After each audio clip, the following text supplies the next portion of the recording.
The KwaZulu-Natal Premier Nomusa Dube-Ncube says the death toll from yesterday's storm has risen to 10, including 3 people that were killed outside the eThekwini metro.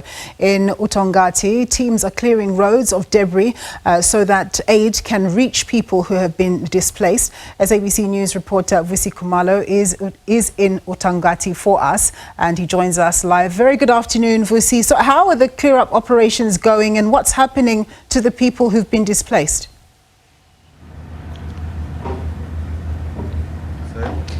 Yes, good afternoon, Nompu. Yes, indeed, the situation here has been worse. It's a worse feeling for the local residents who are telling me that this is the first time ever that such an occurrence has happened in their area before their eyes. They are saying that there has been a few places that have been set up so that they can be accommodated, especially from last night, because the incident took around about 4:30 or so, and they're saying it lasted for about 15 minutes. So that was a tornado.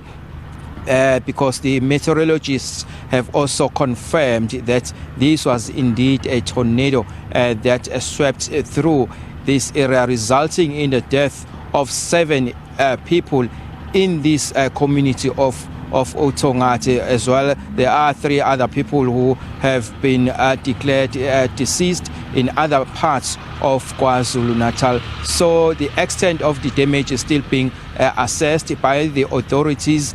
As we have mentioned in your intro, there was supposed to be the Premier of the province, Nomusa Dube-Ncube, who were told that she was going to be here, but in her place was Nomakuku Esmelane, who was then acting as the Premier in this instance, coming in here to say that they are dispatching assistance to the number of communities who have been affected as a result of the tornado that swept through in this area. And the mostly affected areas are this area where we are now, John Ross Crescent, as well as eMakwaveni just across us, and the area called Newtown Township, as well as Fair Breeze, where a number of houses have been razed to the ground by the tornado. Let us now engage with some of the locals who have experienced this, saying that we're talking earlier on. You said that this is the first time that you are seeing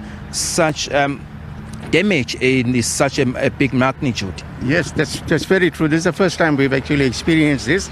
Something new to us, and it's very, very traumatic. Okay. You told me that your son was here and we're not here. Sons-in-laws. Your sons-in-laws. Okay. How is their situation? Are they coping? Have they been accommodated in other places? Yes, we're making arrangements for accommodation with family members at the moment. But I think they are very shocked because it didn't hit them yet.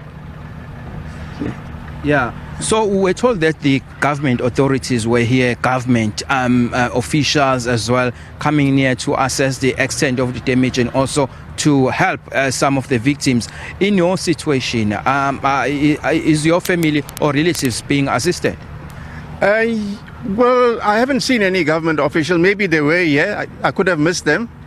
But fortunately for us, we have insurance, and the insurance assessors have been here. Okay. Maybe what sort of assistance will say that, apart from the insurance, that will perhaps give you some monies or some refund? What sort of assistance will really at this moment would like to have?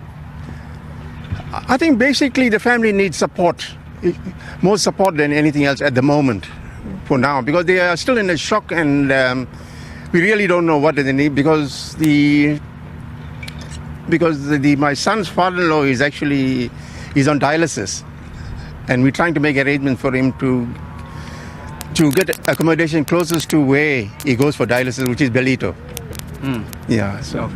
Thanks a lot for your time, sir. Thank you very much. Okay, thanks. That's one of the local residents here Mr. Teddy Govin Sam, who's saying that they are pinning their hopes as I'm stepping out of the shot so that Ray Mpela, our colleague, will give you a shot of what really is left of the houses that were called home by the local residents in this area. Mr. Govin Sam here saying that he's pinning his hopes on the insurance for them to reimburse them for the damage that has been caused here.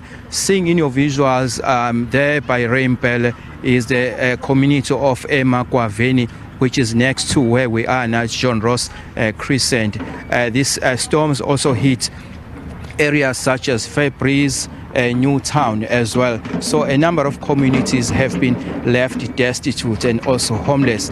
As you can see, a number of people are still going about trying to salvage whatever they can get with their hands, trying to rebuild their lives and their livelihoods, as Ray Mpela is showing you. So this is the situation that we have here in KwaZulu-Natal, especially under eThekwini municipality, where we're told that the mayor of the municipality, Mr. Vusi Khumalo, was also here to also listen and also take stock of what's really transpired and offer assistance, especially his team that was here yesterday. The emergency personnel were also here trying to assist. But I must also make a mention that these communities, especially here where we were yesterday or last night, the community worked tirelessly without even the assistance of the government here, trying to clear the logs and also the trees that were falling on or had fallen on the roads. So they worked flat out the last night trying to ensure that the debris is being cleared off the road.